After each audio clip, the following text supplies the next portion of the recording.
It's never a boring day when it comes to these parachain auctions on Kusama, right? Parallel Heiko are getting more and more contributions, sitting at 184,000. So that's huge. And once they break 200,000, then that pretty much guarantees that even if they lose the 9th auction to Altair, then they're definitely going to bag the 10th auction, because there's just no way that Kintsugi can beat them, right? Kintsugi's max cap is 200k. However, Kintsugi is not giving up, and they do know that they may have a shot. So let's say, for example, Parallel Heiko win this one, which is the 9th auction by fluke, right?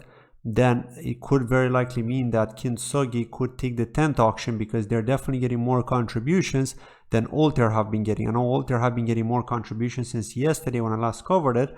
145.99k, now 146 almost. But Kintsugi at 160, and what we don't know what could happen is, assuming that both Kintsugi and Altair max out their caps at 200k, we don't know how will the bids get distributed in that case, right? This is assuming exactly maxing out their caps, not 199.99 something, right? No, I mean exactly maxing out their caps. So we don't know the answer to that question. Some people have been asking that question. I know a Polkadot ambassador who has been asking that question, and he's waiting for a response. So once he gets the response, then I'm going to cover that probably in tomorrow's video, which is of course also going to be an update on what's going on with the auctions. But just to kind of go through this quickly before we talk about today's news, which is going to be in relation to Bifrost and also Karura, because we haven't spoken about them in a while. We've got 1 day and 11 hours and 52 minutes left, 70% complete here, and of course 34.86% probability goes to Parallel Heiko.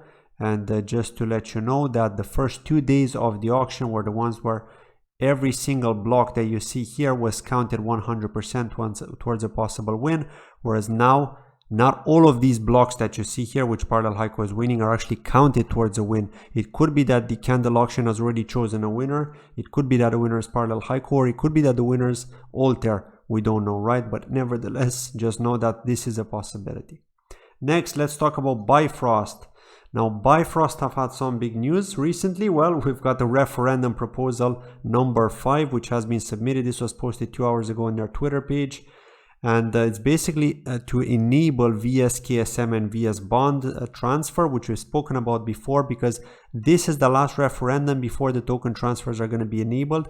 So now we're going to be able to transfer vsKSM, which we actually got if we contributed to the Crowdloans, to any of the Crowdloans, using Bifrost's SALP farming module. This is what it's called, right? So they're going to be deploying the SALP farming module. But again, you can actually take part in the Crowdloans, but you don't get the bonus, right? That's the disadvantage. The advantage is that you do get vsKSM. Again, it is supposed to be pegged on a 1-to-1 ratio with KSM, but it's not guaranteed, okay? So it all depends on the price. We don't know what it's going to be trading at. It all depends on the liquidity as well.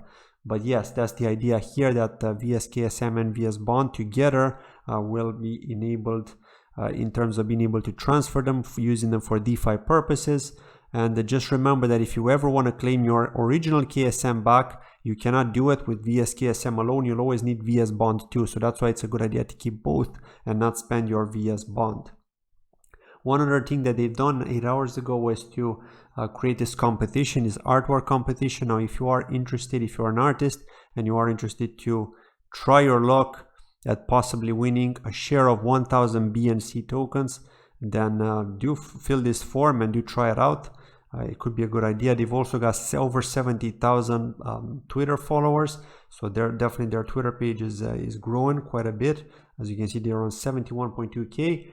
But yeah, I'm really looking forward to it. I'm sure you are too, right? I've contributed to Bifrost. You've contributed to Bifrost, maybe, I don't know, depending on who's watching this video. Of course, maybe some of you didn't, but I'm definitely looking forward to getting the tokens distributed, and then of course to see what is it going to be trading at, because one of my recent, well, not so recent, I would say maybe a couple of months old prediction video was that it would be trading around $3 range, but I would say it would be between $3 to $5. Just because of their circulating supply. So yeah, do watch that video if you are interested. The price prediction video for Bifrost, it should pop up on the top right hand corner of the screen. And before we talk about Karura, I'd just like to take a moment to thank today's channel sponsor, BitSwap DEX, for sponsoring this video, and then we'll continue on. BitSwap is the hottest new way to trade tokens. Crawling all the top decentralized exchanges, BitSwap will get you the very best price and value for your trades. BitSwap is changing the game. Try it now at bitswapdex.com. And finally, to cover Karura, because we have not covered Karura in quite some time, well, Betty Chen, the co-founder of Karura, is saying that 2 years ago they've received a grant from the Web3 Foundation to build a DeFi app blockchain on Polkadot. Today, one of their first products, KUSD, powered by Karura Network, which is of course the stable coin, becomes a payment method for the Web3 Foundation grant. So now every single grant that is given from the Web3 Foundation to all these different startups that they consider eligible or maybe ones that have potential, of course they do need to meet certain criteria such as submit their milestones. If they don't, they're not going to get the second unlock of the grant and the third and so on. And don't think that the grant is a lot of money. I mean, we're talking about 20 to 30K, a small development fund, right? Maybe to fund some sort of, I don't know, indie developers, right? Just to get them started and see what they can produce. And then they can of course use this as kind of an advertisement technique, maybe a marketing technique, when people then invest into their project, right? Because when you see that they've got the Web3 Foundation grant, you're thinking, well, the Web3 Foundation have done their due diligence on the project. But again, they do look at GitHub, so they do check that it's okay. But remember that at the end of the day, the Web3 Foundation are expecting to receive those milestones. And if they don't receive them, then they can end the grant. Okay, they will terminate the grant. I have covered this in a previous video in the past when I was talking about this, and I'm probably going to do a follow-up because there have been quite a few other grants given, and we can review some of those projects, maybe not in detail because there will be quite a lot of them, but we could talk about them for sure. So yeah, it's definitely good to see that KUSD got integrated in this. As you can see, Karura are also supporting Kintsugi, and Kintsugi is doing very well because we saw that they're in the second place at the moment. And what else do we have here? KSM Liquid Splash. So you can get more information on liquidity mining by looking at the KSM Liquid Splash event, Liquid Stake and Splash event. And I've spoken about this before. This is old news, okay, two days ago, but they have spoken about this before, right, when they've announced it. And yeah, I mean, the good thing here is that you can stake KSM and you can also earn KEOR in rewards as a side bonus, we should say, right, compared to just earning other types of rewards, which is LKSM. So yeah, it's definitely something beneficial. It does help, right, the Karura ecosystem, because at the end of the day, if you stake using their platform, then you're using their platform, you're generating liquidity on their platform. So it definitely helps, because if they bring users over, then their platform grows. So it's definitely a good thing for Karura. And that's it. Like, we don't have any other news from them here.